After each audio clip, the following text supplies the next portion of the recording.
Hi everyone, so today we're taking a look at the Voyager Air 2 by Corsair. Big thank you to Corsair for sending this out to me to take a look at. Now what's special about the Voyager Air 2 is it's not just a 1TB hard drive with a USB 3 connector. It's also packing a battery and Wi-Fi. Taken together, what we have here is a portable network storage device that can work across a wide range of devices, including your own network. Now Corsair could have stopped there. They could have just created a 1TB hard drive with a battery and wireless, but they went one step further, adding a software layer that allows DLNA media library support so that all of your media content will be rounded up from the device and made available to DLNA receivers and streaming units. Add into that Google Drive and DropBox support, and you have a really feature-packed device here. The 6200 mAh Li-ion battery should provide ample charge for several hours of wireless hard drive work. If necessary, you can also buy a separate DC adapter, allowing for charging off the wall socket, not only via the USB. Taking care of the wireless aspect is 802.11bgn at up to 2.4 GHz. There's no 5 GHz support here and no 11AC support either. The wireless range is up to 90 feet, around 30 meters, but obviously a lot depends on which spectrum you happen to be using and whether you're on BG or N support. Included in the box is obviously the Voyager Air 2 drive, a USB 3 cable and a quick start guide, which really is very much a quick start guide. A lot of the core features of the device are not actually covered in the included printed manual.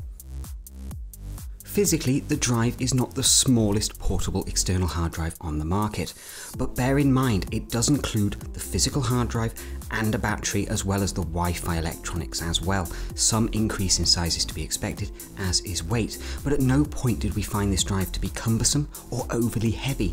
In fact, it's just about the right size for its weight and functionality. It's a small package and well engineered. Setting the drive up for the first time is actually quite simple.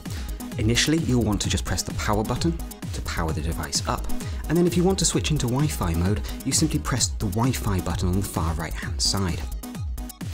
You can connect the drive via the USB 3 cable directly to your PC and treat it just like a normal external hard drive.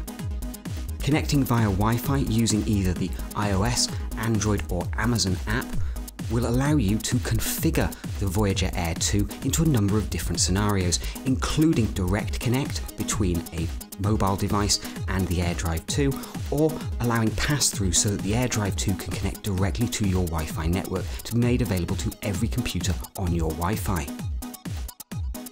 You'll also find options for Google Drive and DropBox support, although we're still in the process of testing that functionality. The DLNA media functionality here is really useful if you happen to have a DLNA playback device, for instance a PlayStation 3 or an Xbox 360, or one of the new smart TVs that are on the market. The key thing here is if your playback device supports DLNA, you should be able to use the Air Voyager 2 to stream content directly from the drive over your Wi-Fi network to your playback device. The drive will catalogue all of the content currently on your drive that matches media, so for instance pictures, video and music, and will make those available in very specific folders, music folder, movies folder and pictures folder, to be browsed from other devices. Interestingly, the device also provides a path that will allow Windows computers to access the drive's DLNA functionality, and it even has a cute little Linux penguin icon. Battery life is too early to tell at this stage. We'll be following up with a final review in around a week's time. The Voyager Air 2 carries a 1TB hard drive. Now it's based on a portable drive that you would use in something like a laptop. And it's good for storing around 800 full-length HD movies at 1080p and around 380,000 MP3 files. Let's not even try and work out how many copies of War and Peace it could hold. It'll be an awful lot. The speed when copying files to and from the drive depends how you have it connected up. We were seeing sustained 100 megasecond transfers for large files over USB 3, and over Wi-Fi, obviously that does drop down quite considerably. We were sustaining around 2.5 megasecond on Wi-Fi.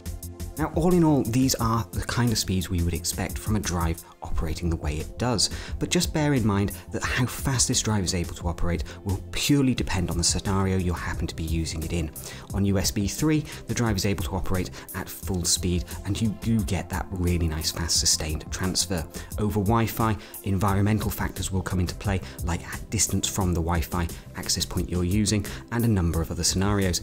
But overall, we were very impressed with the speed here, and the functionality of allowing the Wi-Fi access to stream to any device in your home worked beautifully with no hitching, hiccups, stalling or buffering. The Voyager Air 2 is going on sale for a $149.99 recommended retail price, although we've already found it online for around £130 from leading retailers.